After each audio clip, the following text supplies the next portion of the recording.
열왕기하 12장까지 읽었습니다. 오늘도 부활절 첫날 새벽을 깨우신 여러분들과 온라인으로 동참하는 우리 모든 섬김의 가족들에게 하나님의 크신 은혜와 평강이 함께 하시기를 원합니다. 세월은 계속 흘러가게 마련이고요. 우리가 주님 붙잡고 주님과 함께 가느냐, 아니면 세상 속에서 그냥 세월 흘러가는 대로 가느냐, 그것은 엄청난 차이가 있습니다. 세상 속에서 가다가 보면은 우상과 함께 살기 마련이고요. 주님 붙잡고 주님과 함께 살면 늘 승리할 줄 믿습니다. 하나님이 이스라엘 백성들을 사랑하는 거 틀림없습니다. 눈동자와 같이 지키시며요. 아내와 같이, 자녀와 같이, 친구와 같이 어느 민족보다도 사랑하십니다. 이스라엘 백성들이 지금도 자랑거리가 있다고 자기들이 자랑하는 것이 세 가지가 있는데, 그것이 바로 선민사상입니다. 하나님이 우리만 선택했다, 자기네만 선택했다는 거예요. 세상 어느 사람도 아니에요. 두 번째는 모세율법입니다. 하나님이 우리에게 모세로 하여금 율법, 모세오경을 주셨다. 자랑거리죠. 그들이 지금까지도 그래서 주로 읽는 성경이 모세오경, 율법입니다. 그리고 시편. 신약은 예수 그리스도 아직 안 오셨다, 그러니까 믿지도 않죠. 그들이 주로 율법서 읽습니다. 율법서. 그다음에 또 하나는 예루살렘 성전. 예루살렘 성전 지금 있어요, 없어요? 없습니다. 이미 바벨론에 포로되어 갈 때 다 회파됐어요. 바벨론 사람들이 와서 다 그거 기물들 훔쳐가고요, 때려 부시고요. 솔로몬 성전이 내소와 외소 주로 뭘로 발랐다 그랬어요? 금으로. 그거 다 훔쳐가느라고 그냥. 그래서 바벨론 포로 이후에 스룹바벨을 중심으로 해서 제2의 성전, 어떤 성전이 건축돼요? 스룹바벨 성전이 건축되지. 그리고 예수님 시대에 헤롯이 분봉왕으로 유대 나라를 다스릴 때에 환심을 사고 백성들에게 인심을 얻기 위해서 그 스룹바벨 성전을 리모델링을 합니다. 46년 동안. 그리고 이틀 했는데 주후 70년 로마의 티토 장군, 티투스라고 하는 장군이 쳐들어와 가지고 역시 예루살렘 성전을 다 파괴합니다. 돌 하나도 돌 위에 남지 않도록. 그래서 예루살렘 성전은 지금 있다 없다? 없어. 그러니까 그게 헤롯 성전이 마지막 성전인데 그 다 티토 장군이 쳐들어와서 해파서 없고요. 또 이슬람과의 전쟁에서 그 지역을 빼앗깁니다. 그래서 이슬람들이 예루살렘 성전 그 턱까지 와서 장악하고, 여기 우리 땅에서 지금도 예루살렘 성전이 있는 그 지역은 치외법권입니다. 유대인들이 못 들어갑니다. 이슬람 사람들이, 회교도들이 그걸 빼앗고 거기에다가 회교 사원을 세웠습니다. 그래서 예루살렘의 성지순례에 가보면은요, 황금 돔이 번쩍번쩍 빛나는데 그게 회교 사원입니다. 예루살렘 성전에 있던 그 터에 회교 사원을 세운 거예요. 그럼 이스라엘 사람들은 어디 가서 기도하냐? 지금도 예루살렘 성전 다 회파되고 서쪽 벽만 남았어요. 거기에 가가지고 기도하고 그 벽돌 사이에 쪽지 넣어서 기도문 넣고 그럽니다. 이스라엘 사람들은 지금도 자부심이 있는데, 하나님이 우리만 선택했다, 하나님이 우리에게 주신 것이 이게 율법서다, 모세오경. 그리고 예루살렘 성전은 우리에게 주신 최대 축복의 성전이다. 이런 자부심이 있습니다. 그러면 그 말씀대로 따라 잘 살아야지. 말씀대로 따라 잘 산 왕이 북이스라엘에는 한 명도 없습니다. 오늘 본문에 나온 예후 같은 사람은 그대로 바알 신전을 없애고 그냥 바알 선지자를 죽이고 아합의 남은 아합의 아들 70명을 다 없애고 그랬는데도 불구하고 하나님 말씀대로 따라 살지 않고 역시 또 우상에게 절하고 그래요. 남쪽 유다도 별반 다를 거 없습니다. 여호사밧의 아버지 아사, 또 여호사밧, 그 다음에 히스기야, 요시야 정도 하나님 제대로 섬기지요. 나머지는 다 우상을 섬기면서 그래서 멸망하는 거예요. 북이스라엘은 BC 586년 아수르에게 멸망하고 남쪽 유다는 BC 722년에 바벨론에게 멸망합니다. 하나님을 섬기지 않고 우상을 섬기는 결국은 멸망입니다. 멸망. 일찍이 하나님이 신명기에서 주신 말씀이 그러죠. 신명기 듣고 지켜 행하라는 게 주제예요. 너희들이 듣고 순종하면 축복이지만 듣지 않고 불순종하면 저주다. 이게 신명기에 흐르는 맥락이죠. 쇠마의 말씀을 주면서 그래서 부지런히 자녀들에게 가르쳐야 된다는 거예요. 듣고 지켜 행하는 것을. 이걸 제대로 하지 않았기 때문에 이스라엘 백성들은 멸망하는 거예요.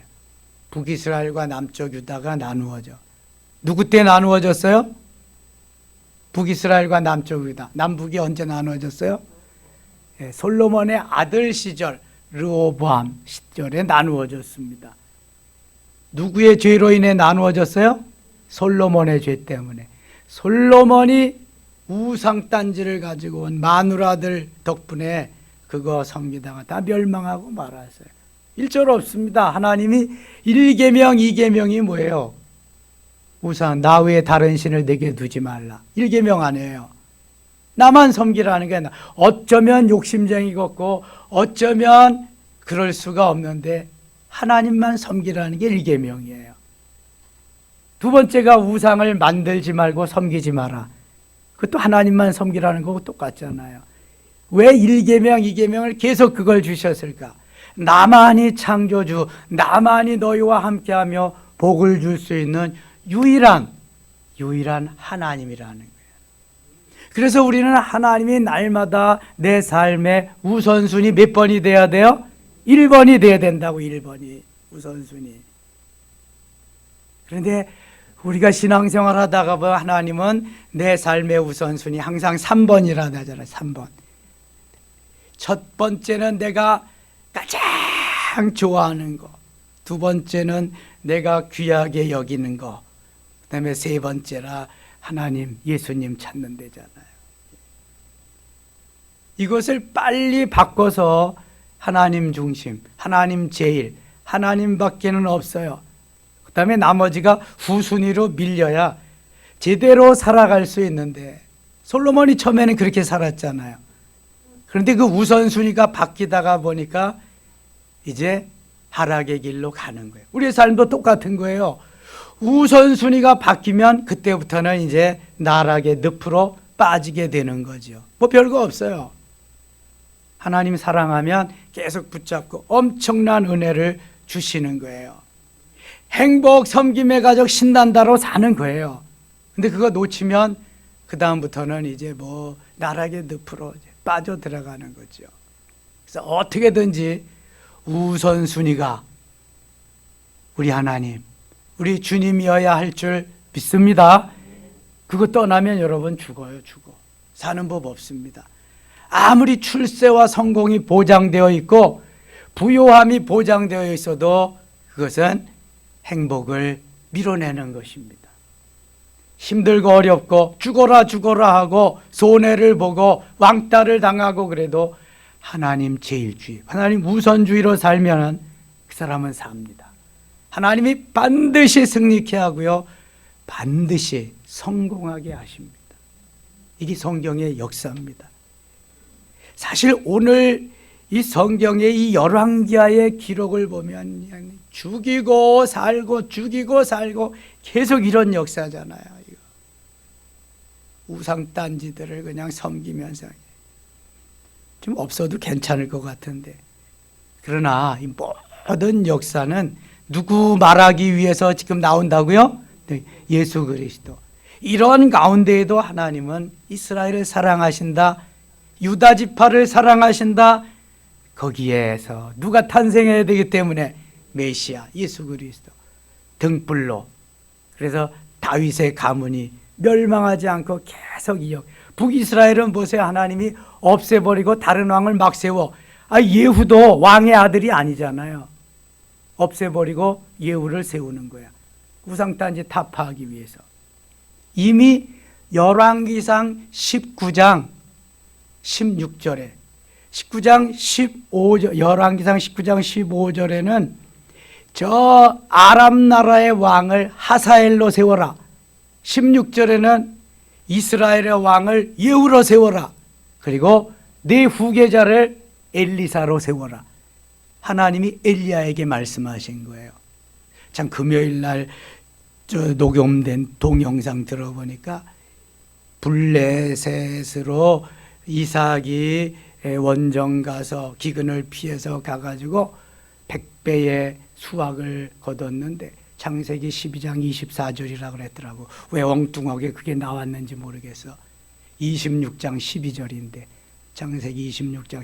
제가 장절을 말하면 캐션 마크를 항상 넣어두고 봐야 됩니다. 정확하지가 않아. 이게 연식이 지나가지고 이제는 숫자가 그냥 막 왔다 갔다 해.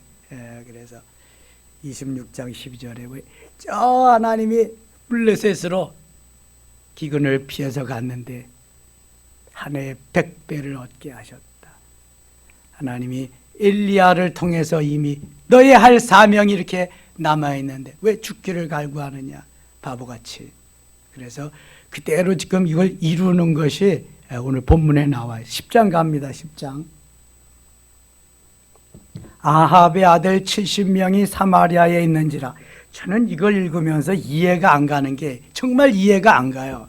아합의 아내가 누구예요? 이세벨. 이세벨 외에 아합이 다른 마누라를 둘 수 있다 없다? 우리 생각으로 절대로 없다. 이거는 이세벨에게 어떻게 그게 당연하겠어요? 아합의 마누라라고 살 수 있겠어요? 근데 어떻게 70명의 아들이 있었을까? 이해가 안 가잖아요, 이거. 그 이세벨의 틈바구니 속에서도 또 마누라가 와서 아합과 합방해서 자녀를 이렇게 많이 낳았을까? 그러면 7명씩만 낳아도 10명의 부인이 있었다는 거 아니에요? 10명씩 낳아도 7명이 있었다는 거 아니에요? 이세벨이 어떻게 가만두었을까? 궁금한 점이 참 많아. 그렇다고 내가 이거 뭐 하나님 왜 그랬을까요? 뭐 물어볼 일도 아니잖아. 이런 거는 이게 뭐 그냥 이해가 되면은 이해하는 거고 안 믿어지면 넘어가는 거지. 이게 생명이 아니잖아. 아합의 아들이 70명이 있는 게 뭐 생명이요? 그게 그렇다는 거지 그냥. 그래서 성경을 읽다가 모르는 것은 알게 하고 깨우쳐 주는 것만큼만 이해하고, 그다음에 또 성경에 진주 같은 보석과 같은 이런 게 엄청나게 많은데 겨우 가서 내가 막히는 거 붙잡고 씨름할 일은 없잖아. 그냥 넘어가세요. 하도 많은데. 성경 66권 1189장이나 되는데. 아무튼 아합의 아들 70명, 요 아합의 아들 70명이 예후에 의해서 다 죽습니다. 이제 다 죽여. 아합의 가문을 씨를 말립니다. 아주 하나님이 엘리야에게 예언했던 그대로 이루기 위해서 그렇습니다. 예후의 편지들을 써서 사마리아에 보내서 이스라엘 귀족들과 장로들과 아합의 여러 아들을 교육하는 자들에게 전하니 일렀을 때 5절 가겠습니다. 5절. 그 왕궁을 책임지는 자와 그 성읍을 책임지는 자와 장로들과 왕자를 교육하는 자들이 예후에게 말을 전하여 이르되 우리는 당신의 종이라. 당신이 말하는 모든 것을 우리가 행하고 어떤 사람이든지 왕으로 세우지 아니하리니 당신이 보기에 좋은 대로 행하라 한지라. 예후가 다시 그들에게 편지를 붙이니 일렀을 때 만일 너희가 내 편이 되어 내 말을 너희가 들으려니거든 너희 주의 아들 된 사람들의 머리를 가지고 내일 이맘때 이스라엘에 내게 나오라 하였더니 왕자 70명이 그 성읍의 귀족들 곧 그들을 양육하는 자들과 함께 있는 중에 편지가 그들에게 이름에 그들이 왕자 70명을 붙잡아 죽이고 그들의 머리를 광주리에 담아 이스라엘 예후에게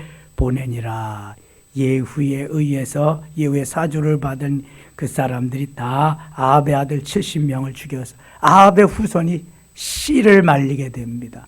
그러니까 끊어지는 거지. 아합은 뭐 우상을 섬기는 그 이세벨은 아주 악독한 여인으로 대표가 되는 그러한 사람이니까.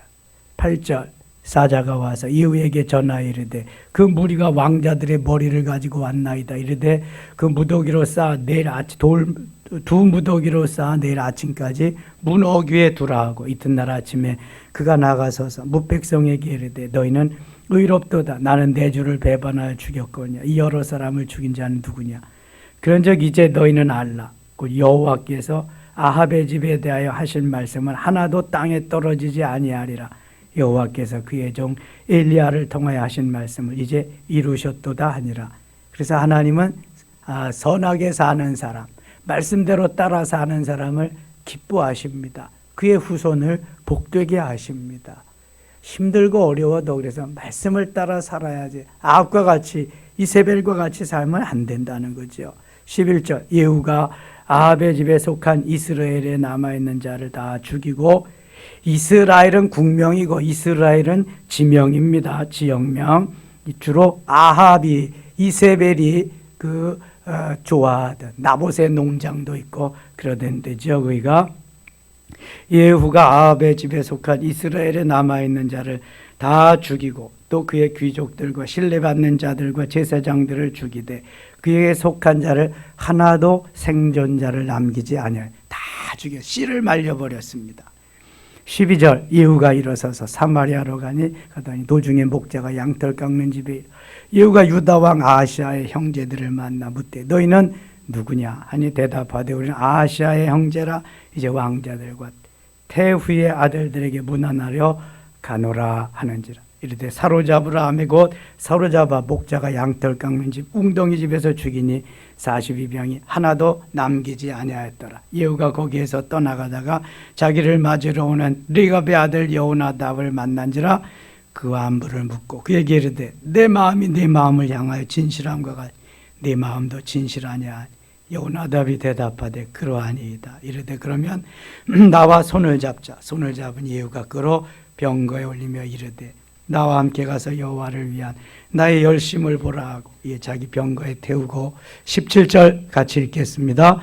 사마리아에 이르되 거기에 남아있는 바 아합에게 속한 자들을 죽여 진멸하였으니 여호와께서 엘리야에게 이르신 말씀과 같이 되었더라. 아멘. 아무튼 우상을 섬기는 자들을 다 끌어서 아합에게 무슨 빌붙어 있던 그런 애들 다 없애버립니다.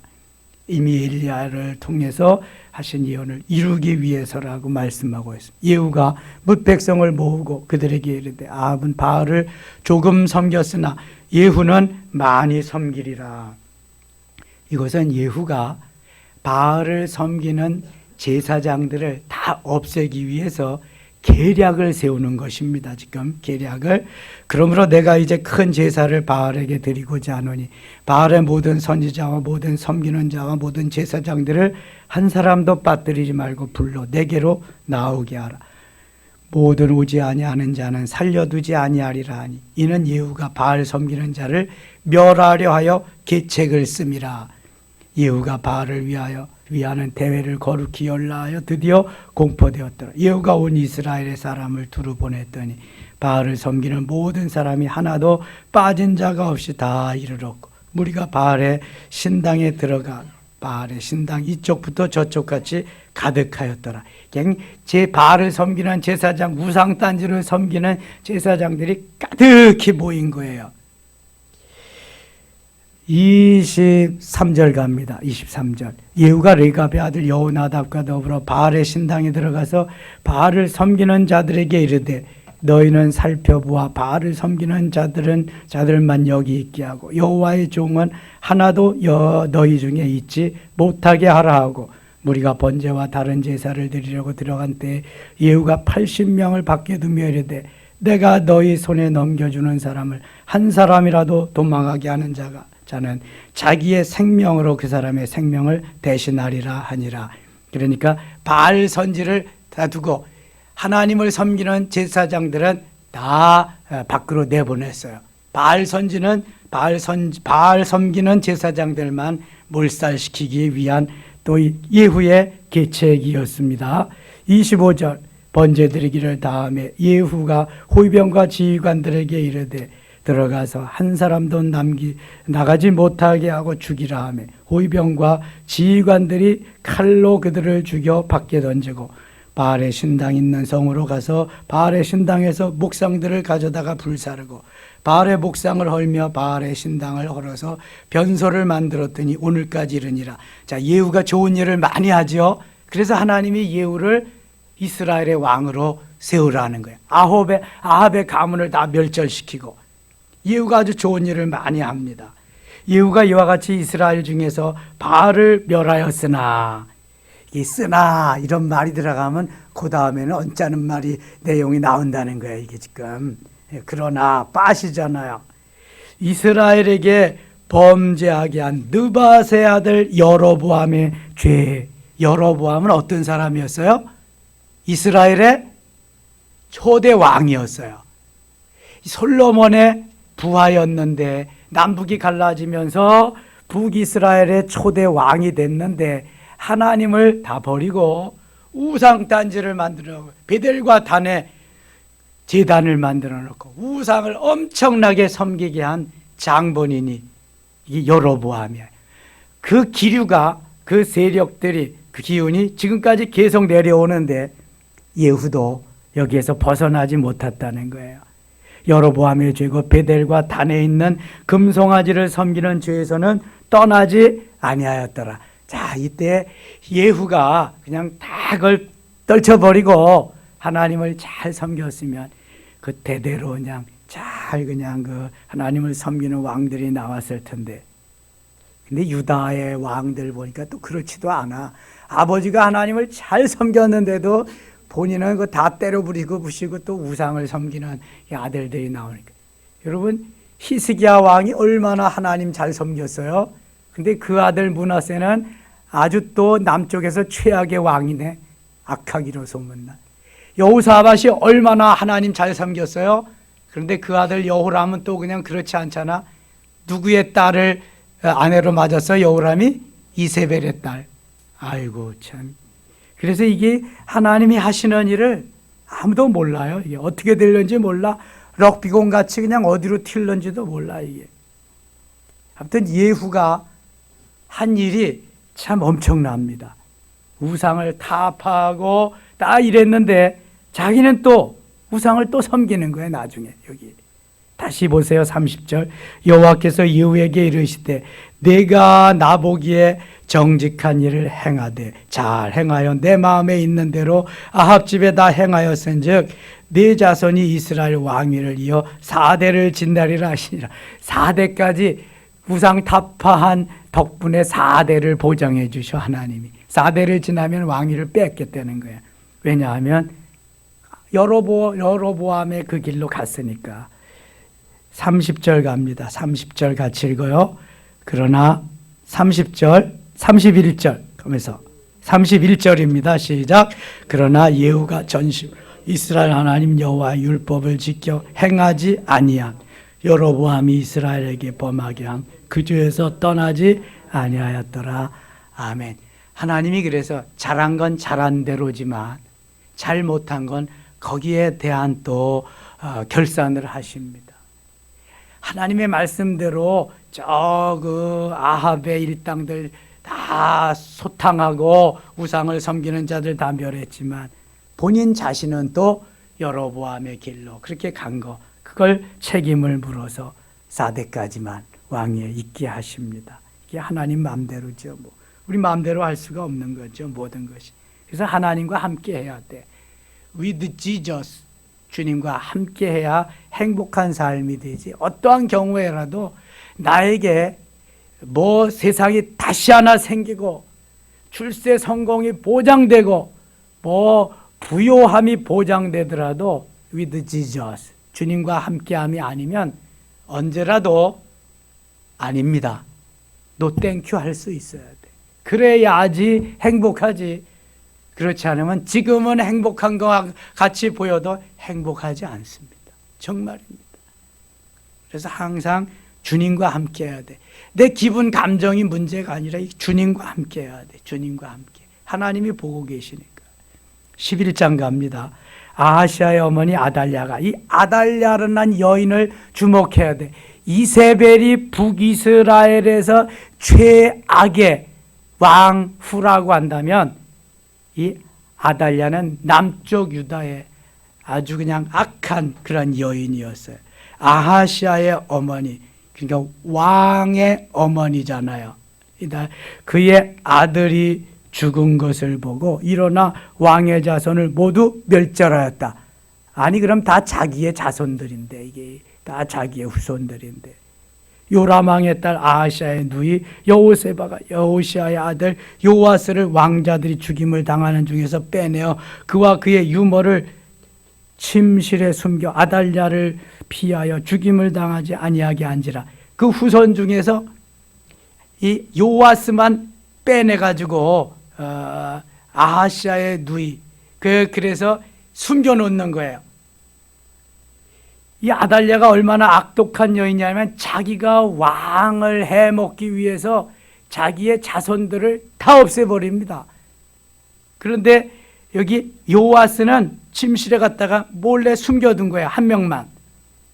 3절 보면 요아스가 그와 함께 여호와의 성전에 6년을 숨어있는 동안, 6년을 숨겨서 키웠으니까 얼마나 어렵겠어요.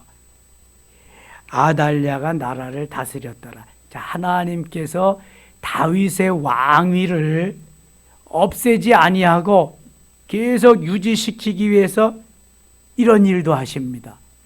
요아스까지 죽였으면은 그냥 끝나버리는 건데 거기에 대를 이어서 갈 수 있도록 요아스를 살려줍니다. 요아스를. 아달랴가 이렇게 악독한 여인이었는데, 자 3절 요아스가 그와 함께 여호와의 성전에 6년을 숨어 있는 동안 아달랴가 나라를 다스렸더라. 야, 뭐 자기가 왕이 되려고 별짓을 다 해가지고 다 그냥 이렇게 악독한 여인. 북이스라엘에 이세벨이 있었다면 남쪽 유다의 아달랴라고 하는 여인이 있었습니다. 그런데 이거 이제 그 명이 오래가지 않습니다. 이 시대에 어떤 제사장이 있었냐 하면은 여호야다라고 하는 대제사장이 있었습니다. 이 여호야다가 하나님이 명하신 다윗의 대를 잇게 하기 위해서 요아스를 잘 돌보아 줍니다. 그 요아스의 나이가 7살 되었을 때에 요아스를 잘 말씀 훈련을 시켜서 7살 되었을 때 왕으로 세워주거든요. 자, 15절 갑니다. 15절. 제사장 여호야다가 군대를 거느린 백부장들에게 명령하여 이르되 그를 대열 밖으로 몰아내라. 그를 따르는 자는 모두 칼로 죽이라 하니 제사장의 이 말은 여호와의 성전에서는 그를 죽이지 말라 함이라. 이에 그의 길을 열어주매 그가 왕궁에 말이 다니는 길로 가다가 거기 죽임을 당하였더라. 아달랴는 그래서 죽임을 당하게 됩니다. 17절. 여호야다가 왕과 백성에게 여호와의 언약을 맺어 여호와의 백성이 되게 하고 왕과 백성 사이에도 언약을 세우게 하매 온 백성이 바알의 산당으로 가서 그 산당을 허물고 또 그 제단들과 우상들을 철저히 깨뜨리고 그 제단 앞에서 바알의 제사장 mat단을 죽이니라. 제사장이 관리들을 세워 여호와의 성전을 수직하게 하고 또 백부장들과 가리사람과 호위병과 온 백성을 거느리고 왕을 인도하여 여호와의 성전에서 내려와 호위병의 문 길을 통하여 왕궁에 이르매 그가 왕의 왕자에 앉으니 온 백성이 즐거워하고 온 성이 평온하더라. 아달랴를 무리가 왕궁에서 칼로 죽였더라. 아달랴는 이제 왕을 7년 동안 자기가 해먹었지만 이 대제사장 여호야다의 그러한 계략에 의해서 죽고 요아스가 이제 왕이 됩니다. 요아스가 왕이 될 때 나이가 7세였더라. 여호야다가 태어나면서부터 관심을 가지고 요아스를 길렀어요. 그래서 이 요아스를 제사장 여호야다가 잘 케어해줘서 7살 될 때 왕위에 오르게 됩니다. 근데 여러분 7살짜리가 무슨 정치를 하겠어요? 대부분 이제 제사장인 여호야다가 시키는 대로 잘 합니다. 그래서 요아스의 정책 중에서 좋은 잘한 일이 뭐냐 하면은 성전을 수리하는 거예요. 성전을. 근데 나이가 어리고 그러니까 잘 말을 안 들어. 예? 그래서 이 여호야다가 제사장 여호야다가 있는 동안에만 요아스가 따라하는 척 그렇게 했어요. 2절 보세요. 2절. 1절부터 봐야 되겠다. 12장 1절. 예후의 제7년에 북이스라엘의 왕은 예후고요. 7년째 되는 때 요아스가 7살 나이에 왕이 되었습니다. 예루살렘에서 40년간 통치한, 그래도 40년을 통치했네요. 40년. 7살 때부터 47살. 그의 어머니 이름은 시비아라 부엘세바 사람이더라. 요아스는 제사장 여호야다가 그를 교훈하는 모든 날 동안에는 여호야다가 있는 날 동안, 그 동안을 말하는 거예요. 여호와 보시기에 정직히 행하였으되 했으되 이러면 그 다음에는 또 이상한 말이 나오는 거야. 다만 산당들을 제거하지 아니하였으므로 백성이 여전히 산당에서 제사하며 분향하였더라. 산당을 다 없애고 제사 못하게 해야 되는데 그걸 못했어요. 이 요아스가 어리지만 여호야다의 제사장의 그 대제사장의 그 가르침을 잘 받고 좋은 통치를 했는데 너무 요아스는 하나님을 의지하기보다는 사람만 의지했어. 여호야다가 그게 잘 길러주니까 여호야다만 의지하다가 그만 여호야다가 죽니까 이번에는 누구를 의지하게 되냐면은 저 아람의 왕 하사엘을 의지하게 됩니다. 그래서 하사엘에게 모든 금은 보화를 다 갖다 바칩니다. 17절 갑니다. 17절. 그때 아람 왕 하사엘이 올라와서 가드를 쳐서 점령하고 예루살렘을 향하여 올라오고자 하므로 유다의 왕 요아스가 그의 조상들 유다 왕 여호사밧과 여호람과 아하시아가 구별하여 드린 모든 성물과, 자기 조상들이 다 나오네요. 자기가 구별하여 드린 성물과 여호와의 성전 곡간과 왕궁에 있는 금을 다 가져다가 아람 왕 하사엘에게 보냈더니 하사엘이 예루살렘에서 떠나갔더라. 멸망시키러 왔다가 그 문보화 다 주니까 그냥 갔다. 요아스의 남은 사적과 그가 행한 모든 일은 유다 왕 역대지략에 기록되지 아니하였네. 요아스의 신복들이 일어나 반역하 실라로 내려가는 길가에 밀로궁에서 그를 죽였고 비참하게 죽습니다. 그를 쳐서 죽인 신복은 시므아스의 아들 요사갈과 소멸의 아들 여호사바드였더라. 그는 다윗성에 그의 조상들과 함께 장사되고 그의 아들 아마샤가 그를 대신하여 왕이 되니라.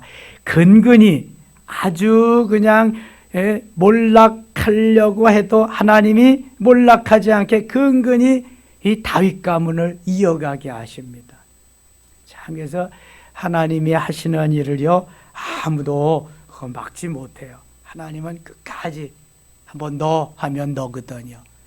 다윗을 보아서 하나님이 지켜줘요. 히스기야가 저 아수르 군대가 쳐들어올 때도 히스기야가 잘해서 아니라 네 조상 다윗을 보아서 내가 기성을 지켜주겠다 그랬거든요.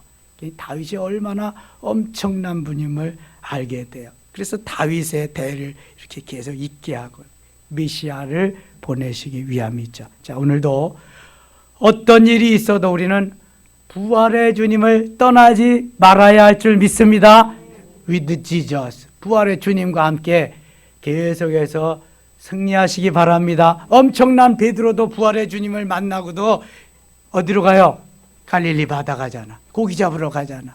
또 베드로는 고깃꾼이니까 어부니까 가지만 그 외에 6 제자들은 왜 따라가냐고. 뭐 안드레가 따라가고 뭐 요한 야고보가 따라갔으면은 이해가 되는데 고기잡이도 모르는 사람들이 따라간다고요. 예수님과 함께 해야지. 나는 이대로가 좋습니다. 가면 안 돼. 그러면 예수님은 또 그래도 찾아가서 고기 잡아서 아침 만들어 놓고 야 수고했다. 아침 먹어라. 배 든든히 먹여 놓으시고 그다음에 네가 나를 사랑하느냐 다시 확인하시고 사명을 불릴 듯하게 하십니다. 그럼 이게 주님이 하시는 일이야. 너 나를 왜 배반했어? 야 이놈아 그래도 네가 수제자냐? 주님은 그러시지 않았어요. 한마디도 안 하시고 네가 나를 사랑하느냐? 이거 먹어. 내 양을 먹여라. 내 어린 양을 치라. 내 양을 치라 하면서 계속 사명감을 고치시켜서 드디어 이 베드로가 오순절 사건 때 은혜 받고 엄청난 일을 합니다. 후에 예수님은 십자가를 정상적으로 지셨지만 나는 그런 자격도 안 된다. 십자가에 거꾸로 달려서 순교하게 됩니다. 예수님의 그 사랑, with Jesus, 끝까지 주님과 함께하면 주님은 반드시 책임져 주시고 은혜 위에 은혜로 때를 따라 돕는 은혜로 행복한 행복 섬김의 가족 신난다로 마무리하게 할 줄 믿습니다. 하나님 아버지 고맙습니다. 부활절로 첫날 새벽을 깨울 수 있게 하시고 오늘도 주님 은혜 속에 출발하게 하시니 감사합니다. 기도하며 출발하오니 기도하며 마무리할 수 있게 하시고 부활의 주님과 함께 with Jesus 주님과 함께 이 세상 끝날까지 승리케 하여 주시옵소서. 예수님의 이름으로 기도드리옵나이다. 아멘.